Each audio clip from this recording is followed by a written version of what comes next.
오늘 본문에는 이 중풍병자, 이 몸을 가누지 못하는 중풍병자가 이제 예수님께 나와 그 병 고침을 받는 그런 내용을 다루고 있습니다. 그런데 이 본문 말씀에서 그 과정에서 굉장히 독특하고 또 특이한 한 부분이 나오는데요. 그게 오늘 보면 4절에 나옵니다. 무리들 때문에 예수께 데려갈 수 없으므로 그 계신 곳에 지붕을 뜯어 구멍을 내고 중풍병자가 누운 상을 달아 내리니, 이 장면을 한번 상상을 해보세요. 지금 많은 사람들이 예수님께로 몰려왔고 그들에게 예수님이 지금 하나님 나라의 그 복음을 전하고 계시는데 갑자기 무슨 우르릉 쾅쾅 소리가 나더니 막 지붕이 뜯기더니 거기서 이제 그 들것에 중풍병자가 지금 이제 달아 내려지고 있다. 예수님 입장에서 이게 얼마나 당황스럽겠습니까? 그리고 막 비명 소리도 들렸을 거고 아수라장이 됐을 것입니다. 왜 이런 난장판이 벌어졌나 보니까 이제 그 네 사람이 이 중풍병자를 고치고 싶은데 그 4절의 앞부분이 이렇게 나오지 않습니까? 무리들 때문에 예수께 데려갈 수 없으므로 특단의 조치를 취한 겁니다. 물론 그 당시 유대 사회의 집 지붕이 우리 같은 이런 복잡한 구조가 아니고 이게 평평한 평면이고요. 그리고 허술한 그런 나무로 되어 있는 경우들이 많으니까 이제 지붕을 뚫는 게 아주 좀 간단하고 손쉬운 일이니까 그 방법을 택했으리라 짐작은 하지만, 그러나 이게 예수님께는 엄청난 그 방해 역할을 하는 거 아닙니까? 지난주에 우리 오늘 본문 바로 앞에 나오는 그 고침받은 나병 환자가 예수님 말씀에 불순종해서 예수님 사에게 큰 지장을 끼치는 방해꾼이 돼버렸다. 그런 관점으로 보면 오늘 본문에 나오는 그 지붕 뚫은 네 사람은 그 지난주 살펴본 그 나병 환자 못지않게 예수님 사역을 크게 방해한 그런 짓을 한 결과를 가져다 준 거 아닙니까?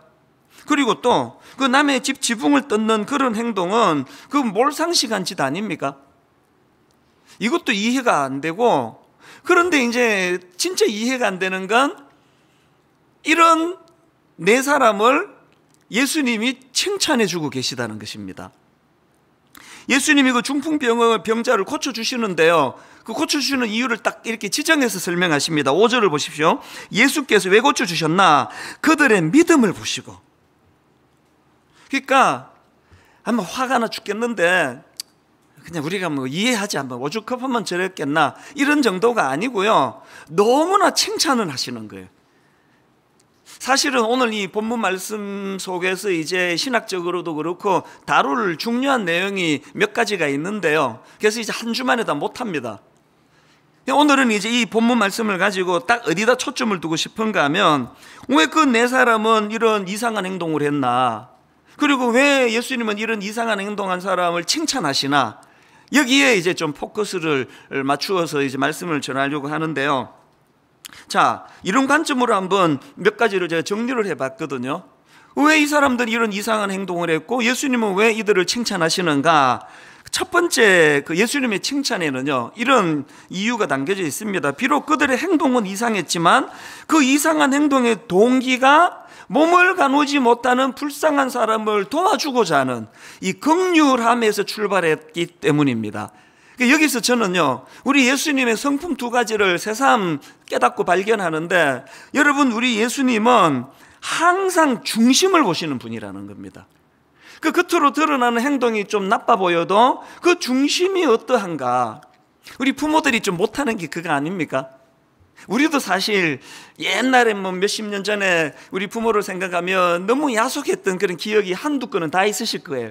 그때 내가 그런 뜻으로 한 게 아닌데 우리 엄마가 나를 오해해가지고 그렇게 매를 들고 야단을 치셨다. 그게 너무 억울해가지고 기억에 평생 아마 남는 분들이 여기 다 계실 거예요. 그게 인간 부모의 한계예요. 그런데 우리 주님은 절대로 그런 분이 아니세요. 그게 다소 오해거리가 있다 할지라도 이 사람의 그 중심이 어떤가, 무슨 의도를 이렇게 했는가, 겉으로 막 너무너무 화려하고 좋아 보여도 그 의도가 나쁘면 예수님은 그거를 인정 안 하시는 분이거든요. 이걸 오늘 본문에서 발견할 수 있고요. 그런가 하면 또 하나, 저는 오늘 본문에서 예수님의 그 성품 하나를 발견하는데, 예수님은 진짜 긍휼하신 분이라는 거예요. 이 불쌍한 자들에 대한 긍휼하심. 게다가 또 그것만이 아니고, 이거 잘 들으세요. 예수님은요, 당신도 긍휼하시지만 이런 긍휼이 많은 사람을 기뻐하신다는 겁니다. 오죽하면은 그 팔복이라고 예수님이 정하신 8가지 복 중에 마태복음 5장 7절이 있습니다. 긍휼히 여기는 자는 복이 있나니 그들이 긍휼히 여김을 받을 것이며 또 누가복음 6장 36절에도 비슷한 말씀이 나옵니다. 너희 아버지의 자비로우신 것 같이 너희도 자비로운 자가 되라. 저는 한 몇 주 이 말씀을 묵상하면서 정말 내게 이 주님이 기뻐하시는 이 긍휼이 있는 건가? 이 주님의 자비로움이 내게 있는 건가? 관용이 내게 있는 건가? 오늘 너무너무 가슴 아픈 게 이 사회는 지금 긍휼이라고는 눈 씻고 찾기 어렵습니다. 그렇게 많은 비판과 악플과 그렇게 많은 그런 그 저주에 가까운 독설이 난무하는 이런 시대이기 때문에 오늘 우리 모두는 다 이 예수님의 성품을 다시 우리가 회복해야 된다고 생각합니다. 그런가 하면 두 번째로 그 지붕 뜯는 이상한 짓을 주님이 칭찬한 이유는요, 그들의 행동 속에는 예수님에 대한 2가지 신뢰가 내포되어 있었기 때문입니다. 그 2가지 신뢰 중에 첫 번째 신뢰가 뭡니까? 이들이 확신한 게 뭡니까? 이 몸을 못 가누는 이 중풍병자를 예수님께 어떻게든 막 데려가기만 하면 예수님은 이 사람을 고쳐줄 능력이 있는 분이다. 그 확신이 있었기 때문에 그런 무리수를 둔 거 아닙니까? 뭐 긴가민가 있으면 그렇게 하겠습니까?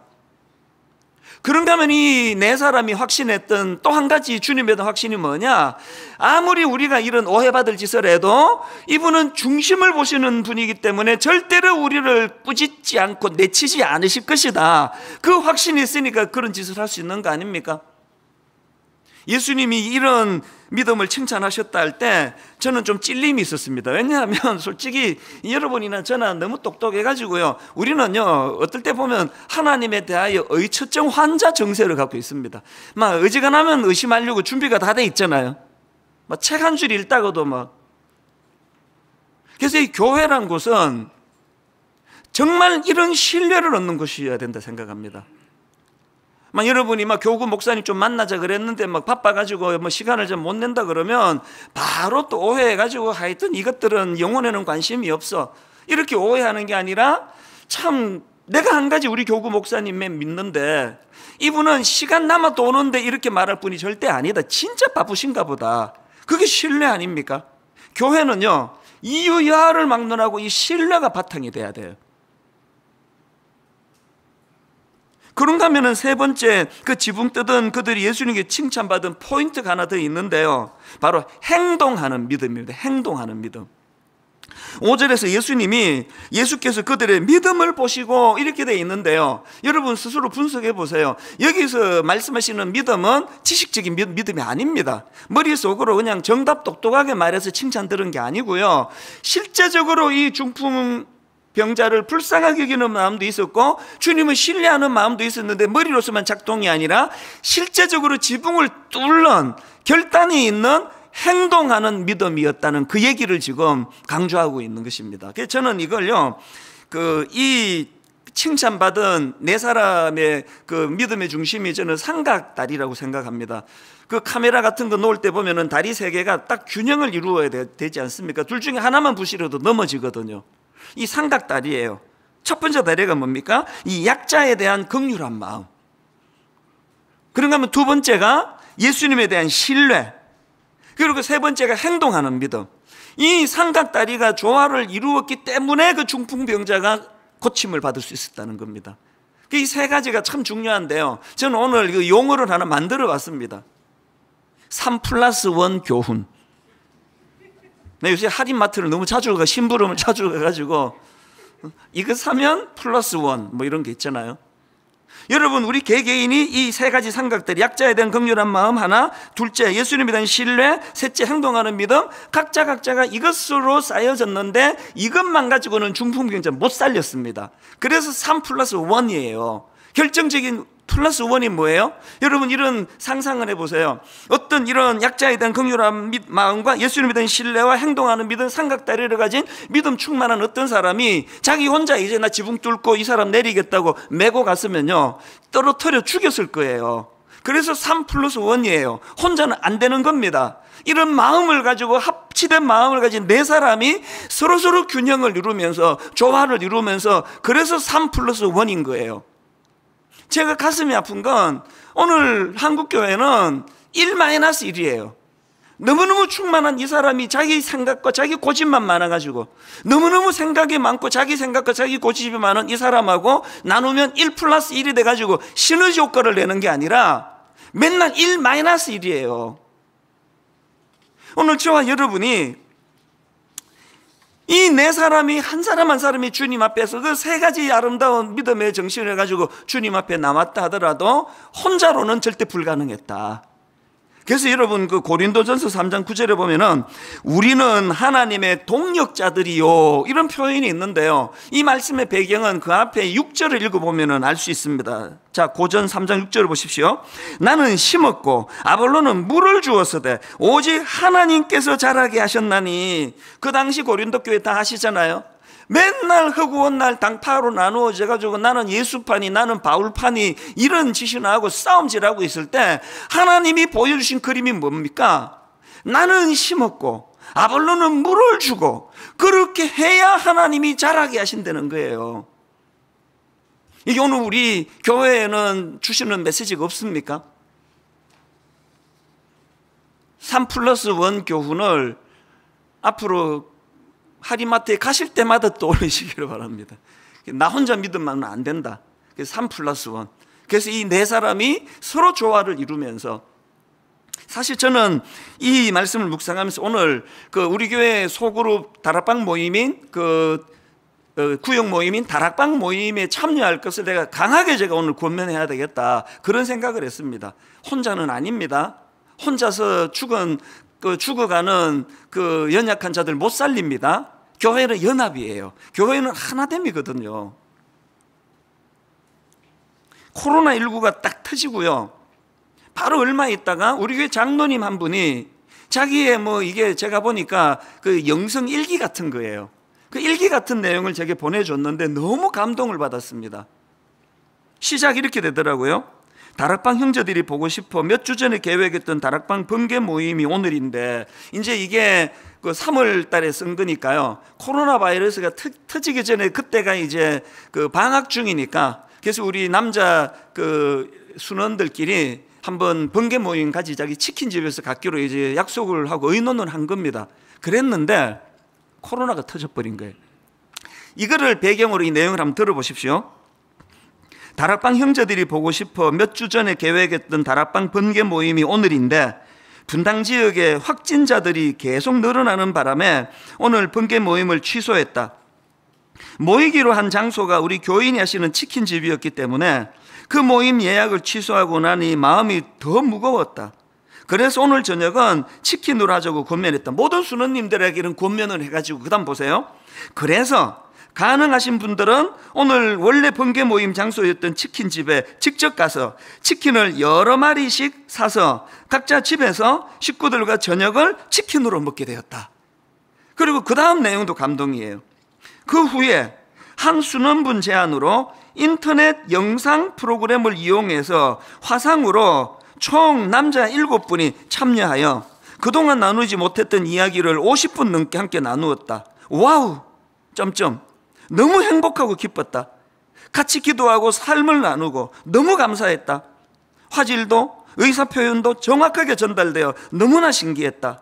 그래, 이렇게 하면 되겠다. 매주 목요일 8시 우린 이 방에서 다락방 모임을 갖기로 했다. 기도하고 찬양하고 삶을 나누고.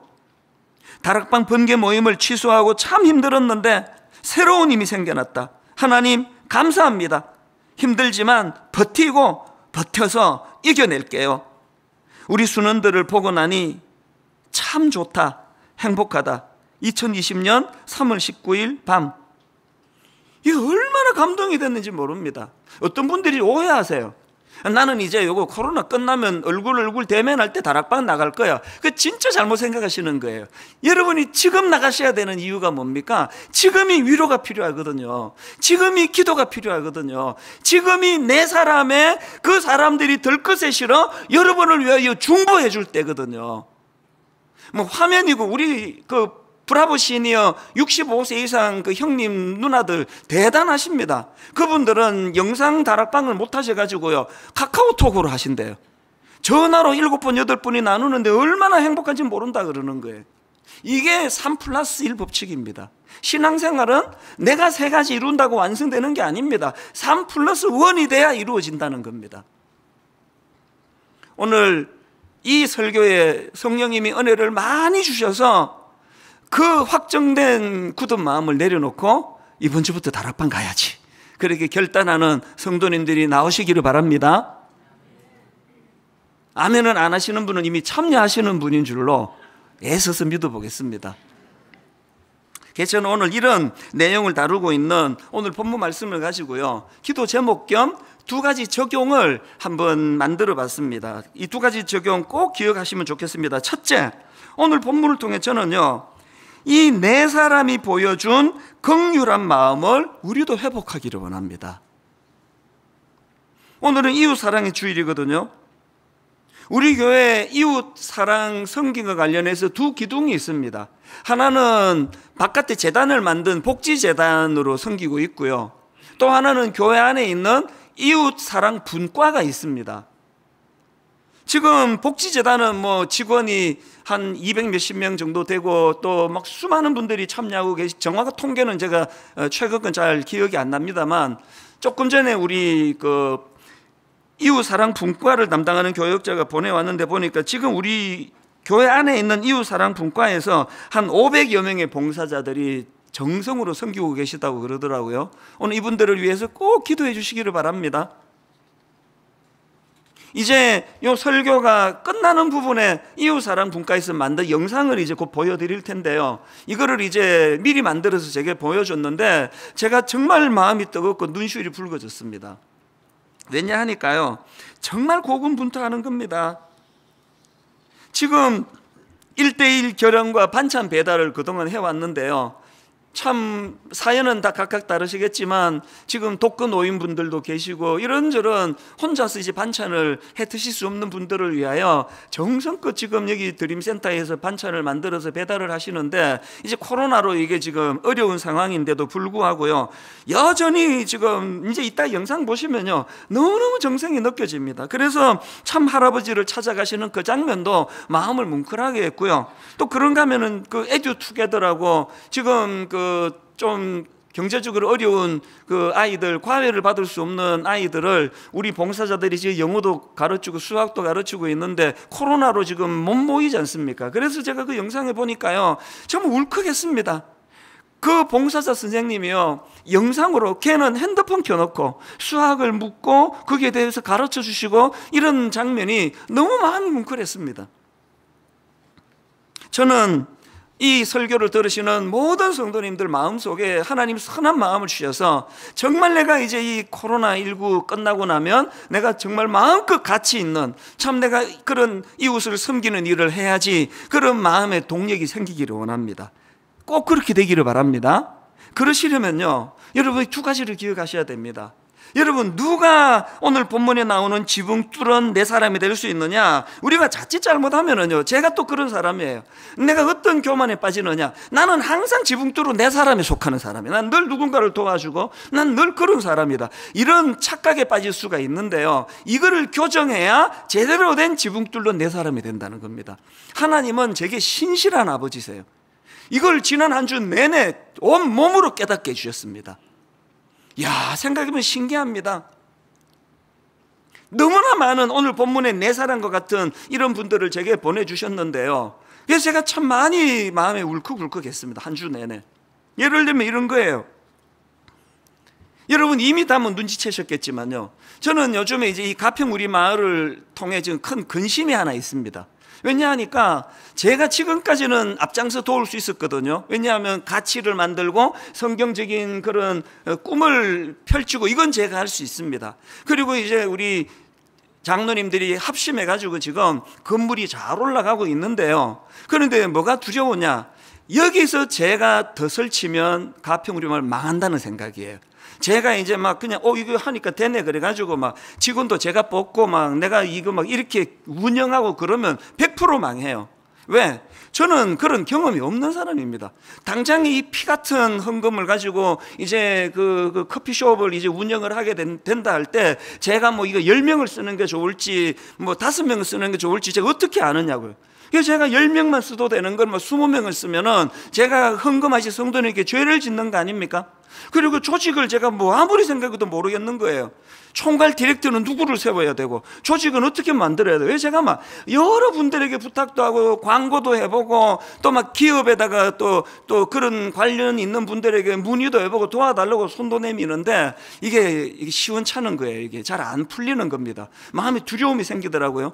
내년 이맘때 이제 공사가 완공이 되는데 내년 가을에는 이게 이제 오픈이 돼야 되는데 이거 어떻게 해야 되나? 그러고 있는데 기적이 일어났습니다. 제 입장에서는 오늘 성경에 나오는 이 네 사람과 같은 분이 나타난 거예요. 이랜드라고 아시죠? 이 문제를 가지고 일주일 전에 회장님이 한 주간 기도 들어갔다는 거예요. 그래서 제가 여기저기 이제 도움의 요청을 한 그게 들어가신 거예요, 귀에. 일주일간 기도하신다고. 그래서 이제 그걸 전해주시는 대표이사님이 그런 말씀 하시더라고요. 우리 회장님이 하나님의 뜻을 구하는 일주일 기간 가지시고 뭐 한마디로 말하면 yes or no 답을 주실 거라고. 얼마나 한 주가 마음이 졸였겠냐고요. 화요일 오전이에요. 그리고는 회장님이 육아하는 분들을 다 부르셔가지고 우리 때문에 회의를 여셨는데 yes! 분당 우리 가평우리 마을 도와주기로. 그래서 팀을 보내서 이런 모든 절차에 이분들은 뭐 그 전문가들 아닙니까? 기업 운영하니까.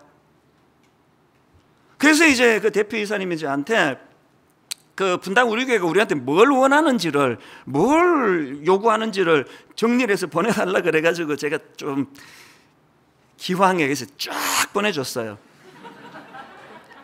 금요일 오후에 그 대표이사님이 또 전화를 주셨어요. 목사님 보내온 걸 보니까 이게 사람 하나 보내가지고 될 게 아니더군요. 그래서 더 놀라운 이야기를 했습니다. 저희 때문에 팀을 만들기로 했대요. 팀을 만들어서 파송을 해주기로 했답니다. 이 전화를 끊고도 그 요새 왜 그 인터넷 뱅킹에서 돈 빼먹는 사기하는 걸 뭐라 그러죠?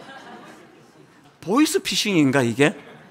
이게 기업에서 한 교회가 하는 일을 왜 팀을 만들어서 도와줘야 됩니까? 제가 그 전화를 끊고 그분께도 또 그 회장님께도 너무너무 감사했지만 하나님은 저에게 뭘 깨닫게 해주시는 거예요? 늘 나는 내 사람 쪽에 택고 난 늘 누군가를 도와주는 사람이라는 이 착각을 깨트려 주시기 위하여 네가 그 자리에 서기까지 얼마나 많은 내가 보내준 내 사람의 혜택을 잊고 있었는지 아느냐. 한 주 내내 또 어떤 감격이 있었는지 아십니까? 지난주에도 제가 좀 길게 설명했기 때문에 눈치가 빠른 분들은 좀 눈치를 채셨겠지만요. 저희가 이제 이번에 기독교 성윤리 연구소에서 10권짜리 이제 우리 자녀 성경적 성교육 시리즈 책을 발간하지 않았습니까? 그랬더니 이제 또 이 책을 이제 누군가 오해를 해가지고 이거 친동생의 책이다. 교회가 왜 이따위 책을 만드느냐. 그래서 내가 너무 당황을 한 거예요. 아닌데 이게. 그래서 내가 너무 이제 이걸 어떻게 하게. 지난 주일날 그 책을 구입하신 부모님들에게 혹시 오해가 될까봐 미리 이제 이런 설명을 다 드렸는데요. 그랬는데 여러분, 그 설교가 나가고 지난 주일 이후로 그 책을 아는 분들이요. 얘네 지금도 눈물이 날라 그래요. 너무너무 고마운 어떤 교수님이 나 한 번도 만나본 적이 없는 분이에요. 목사님, 그게 오해라는 걸 제가 풀어드리겠습니다. 어떤 목사님이 내가 풀을 수 있습니다. 이 책을 추천해 주신 미국에 있는 그 사역하시는 전사님은요, 영상을 보내주셨어요. 그게 얼마나 오해라는 걸. 한 주 내내 이런 분들의 손길이 계속 있으니까 너무 가슴이 뜨거운 거예요. 하나님이 한 주 내내 제게 보여주신 게 뭐예요? 네가 맨날 누구를 돕고, 네가 맨날 미래자리교회를 돕고, 네가 맨날 그렇게 하는 것 같아도 이찬수 목사 네가 그 자리에 있기까지 얼마나 많은 고마운 내 사람이 있었는지 아느냐. 한 주 내내 그 감격이 있었습니다. 오늘 여러분, 누가 이런 선한 일을 할 수 있다고요?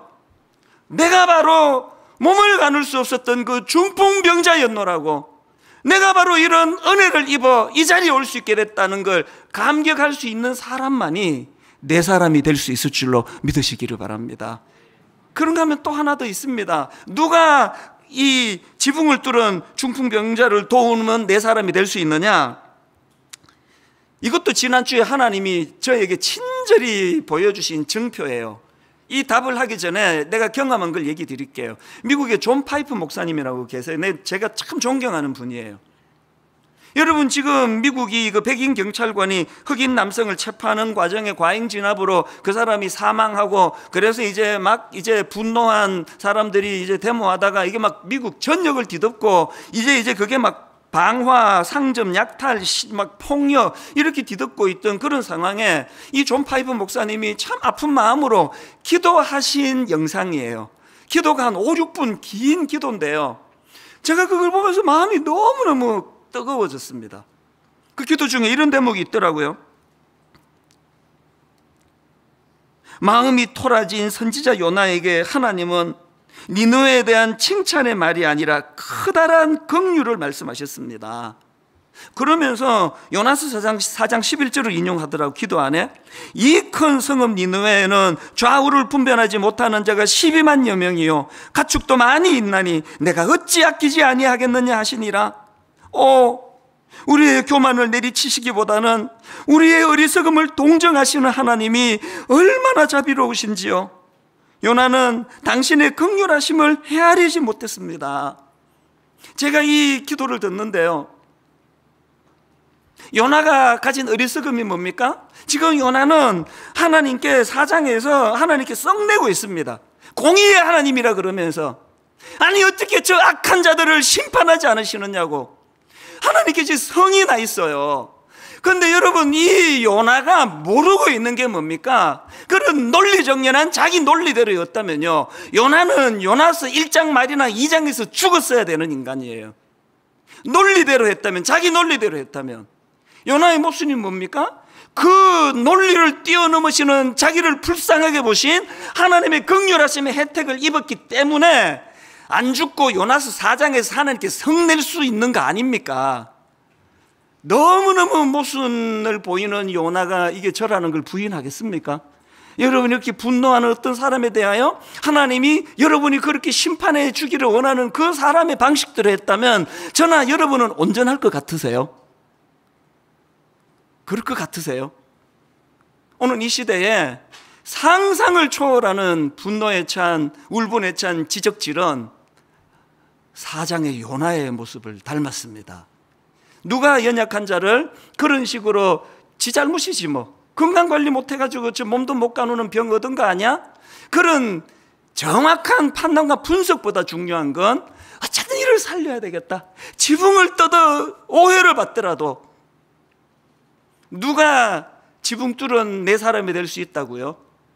나는 바로 이 하나님의 긍휼을 입은 자라는 감격이 회복될 때 우리도 이런 내 사람이 될 줄로 믿습니다. 그런가 하면은 두 번째 적용이 뭐냐?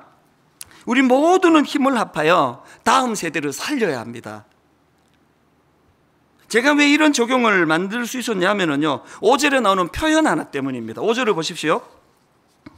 예수께서 그들의 믿음을 보시고 중풍병자에게 이르시되 작은 자야 내 죄사함을 받았느니라. 제가 주목한 건 주님이 그를 작은 자라고 부르신 겁니다. 이 작은 자는 헬라어로 테크논이라는 단어인데요, 이 테크논은 글자 그대로 아이 이런 뜻을 가지고 있고요, 또 그런가 하면 집합적으로 후대, 후손들 이런 뜻을 가지고 있고요, 그런가 하면은 이 테크논은 그 친밀감을 표현할 때 사용하는 그런 표현이기도 합니다.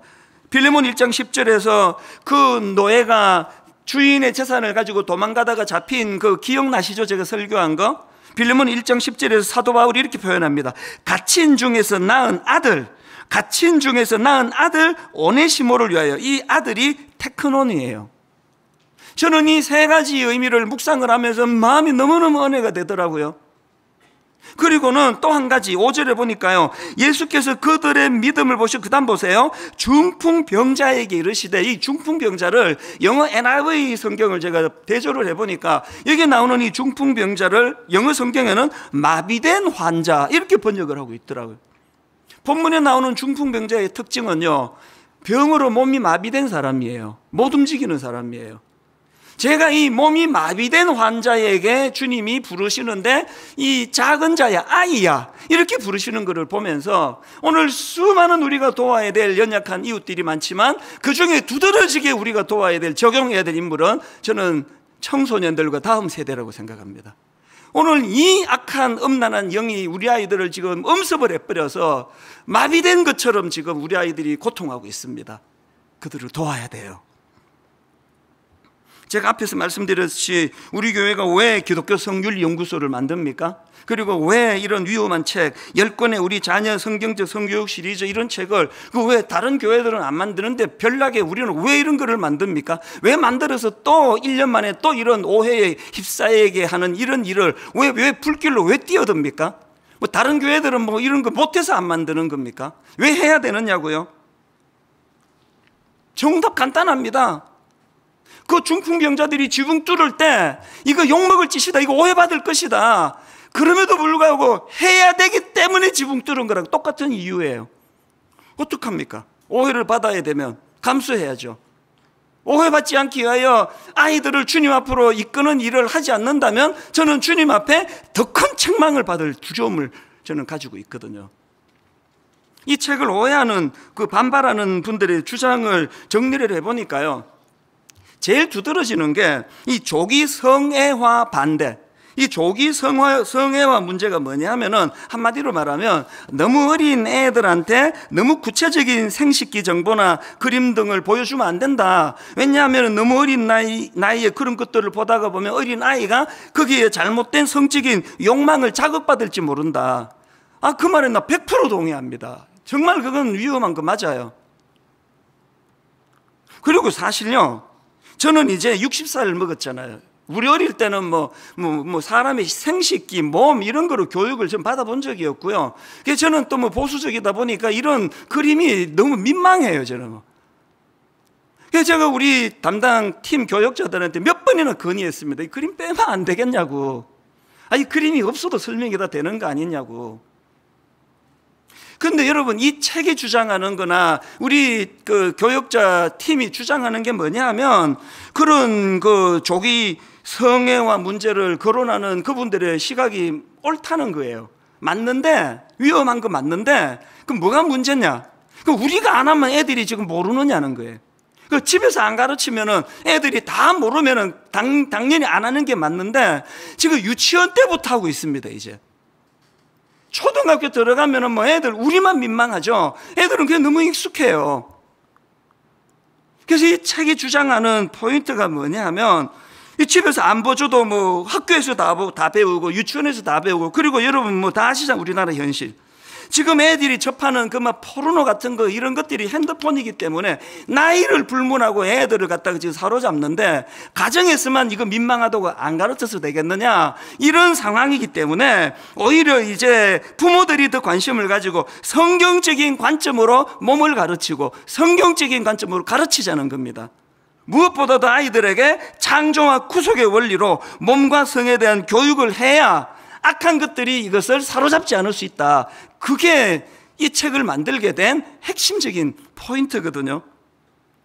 부모마다 판단이 다르고요. 부모마다 판단이 다르고 또 아이들이 발육도 다 달라요. 몸도 발육이 다르고 생각도 다르니까, 그래서 이 책은 부모들이 배워서 가르치는 거니까 여러분이 판단하십시오.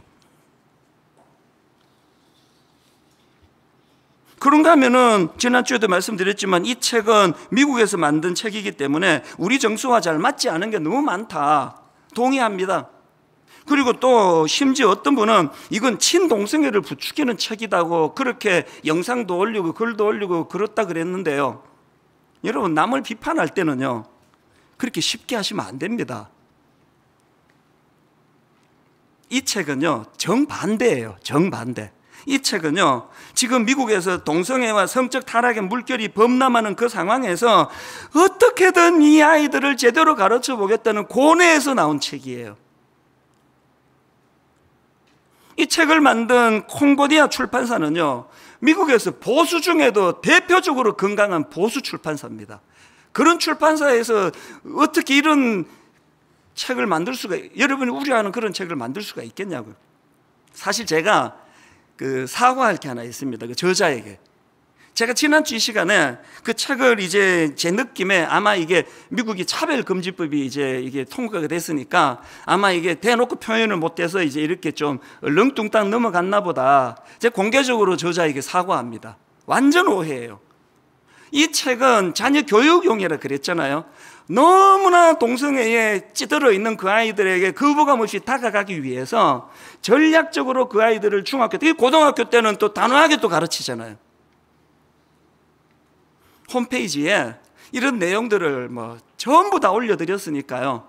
오늘 예배가 끝나자마자 들어가셔서 한번 다 읽어보시기를 권합니다. 그래서 제가 우리 기독교 성윤리 연구소 그 팀에서 몇 가지를 이제 대안을 마련했는데요. 첫 번째로는 이 책을 번역하는 과정에서 좀 번역이 애매하게 문화적이고 정서적이고 그 사회의 이런 정서를 무시하고 번역을 한 부분이 오해를 일으켰다. 지난 한 주 동안 우리 교역자 팀에서 그런 거 다 뒤졌습니다. 이번에 보니까 우리 교역자들 영어 실력도 꽤 돼요. 다 그거를 찾아가지고 출판사에 건의하기로 했고요. 그리고 두 번째로는 이게 그 번역만 고쳐서 되는 게 아니고요. 문화적인 정서가 다르기 때문에 각주를 활용해서 그야말로 이 번역을 바꾸어도 문맥을 놓치면 이게 또 잘못된 해석이 가능하기 때문에 이제 각주를 넣어가지고 부모님들이 알면 좋은 내용을 상세하게 거기다가 다 넣기로 했습니다. 그리고 또 중요한 것 하나, 독자 연령층을 수정했습니다. 이게 예를 들면요, 맨 마지막 9번, 10번 책은요, 미국에서 15살 이상 아이들에게 이제 가르치라는 책인데요, 우리 팀에서 분석해 보니까 이거 우리나라랑 너무 안 맞아요. 그래서 이 책을요, 결혼을 앞둔 청년, 대학생 이상 청년으로 나이를 수정하기로 했습니다. 이 모든 내용들을 우리가 홈페이지에 다 이제 올려드리고 있습니다. 왜냐하면 이 책을 미리 구입한 분이 계시기 때문에 그거 어떡하냐고 그렇게 하실 분이 계실까봐 다 올려드렸으니까요. 여러분 자녀들에게 이것을 교재로 쓰시기 전에 꼭 부모가 먼저 공부하시고, 그리고 우리 아이들을 살려야 돼요. 정말 우리 아이들을 살려야 됩니다. 이 음란하고 패역한 너무너무 상상을 초월하는 무서운 성적인 공격을 아이들이 방어할 수 있도록 가르쳐야 됩니다. 왜 이걸 제가 이렇게 상세하게 말씀을 드리는가 하면 여러분 중에 우리 애는 다 컸어. 아닙니다. 여러분이 배 아파 나이는 다 컸지만 오늘 이 공동체 안에 믿음의 청소년들은 다 여러분의 영적 자녀들이에요. 기도해야 되고 도와줘야 돼요. 그래서 제가 사실은 지난 한 주간 마음이 복잡했다가 또 먹구름이 밀려왔다가 너무너무 고마운 네 분들이 도와주겠다고 오해 풀어주겠다 해서 기분이 또 풀렸다가 다시 우울했다가 나 바보 아닌가? 1년 전에 그렇게 오해를 받아가지고 그냥 먹잇감이 돼가지고 그렇게 시달리고 순환을 당해놓고 또 왜 안 해도 되는 거를 하냐고 그랬다가 또 하나님께 위로를 받았다가, 저는 오늘 여러분들한테 진짜 우리 다음 세대를 살리기 위하여 온 교회가, 그래서 우리 교회가 이 드림센터를 환원하고 가평우리 마을을 만드는 이 모든 그 안에 다음 세대를 살리는 일에 총력을 기울이는 그런 교회가 되기를 바랍니다. 그리고 여러분, 이미 이런 일을 하고 계시는 수많은 단체를 저는 축복합니다. 그분들이 어떤 지적을 하셔도 달게 받을 수 있습니다. 단 우리를 적으로는 생각하지 말아주세요. 뭐라도 가르쳐주시면 배우고 뭐라도 같이 공유하고, 우리는 힘원 앞에서 4명의 지붕을 뚫는 자들이에요. 함께 힘을 모아서 1-1이 아니라 1+1이 될 수 있도록. 결론을 이렇게 맺습니다. 오늘은 이웃 사랑의 주일이라고 말씀드렸지 않습니까? 오늘 이 두 가지 적용을 기억하시면서 영상을 한번 보시면서 저 영상에서 봉사하는 분들의 그 하나님의 은혜를 받은 그 마음, 그것을 해서 섬기는 그 마음을 한번 보시면서 이제 영상을 보고 함께 기도하는 시간을 갖도록 하겠습니다. 같이 보시겠습니다. 코로나19가 장기화되면서 우리는 서로에게서 멀어져 갔습니다. 그럴수록 더욱 힘들어하는 사람이 있습니다. 바로 우리의 관심과 사랑이 필요한 이웃입니다. 마음껏 만날 수도 없고 마음껏 나눌 수도 없는 지금. 그래서 당신이 더욱더 그립습니다.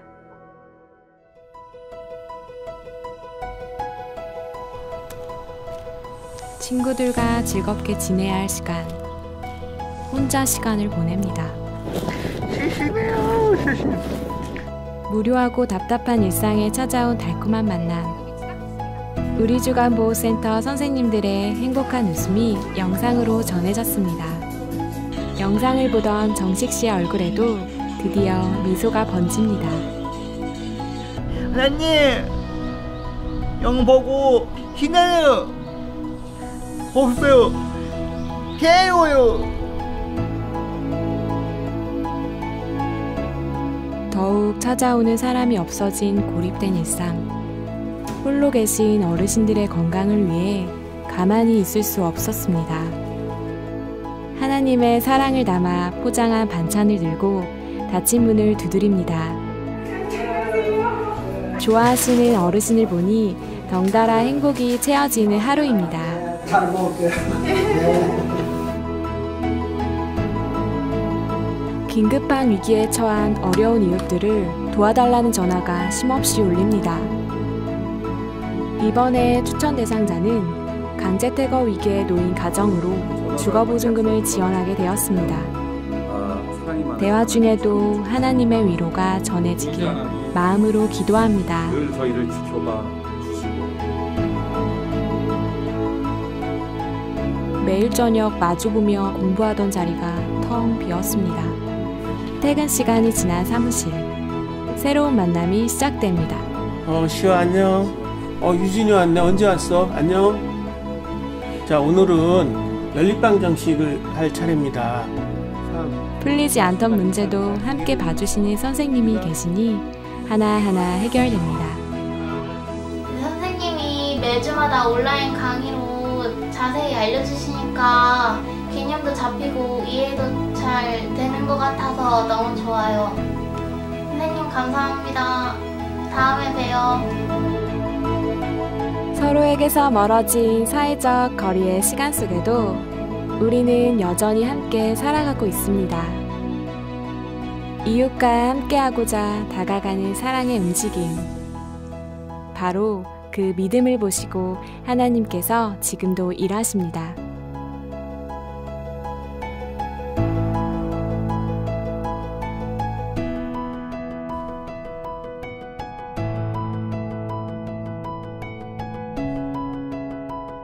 우리 함께 사랑하기.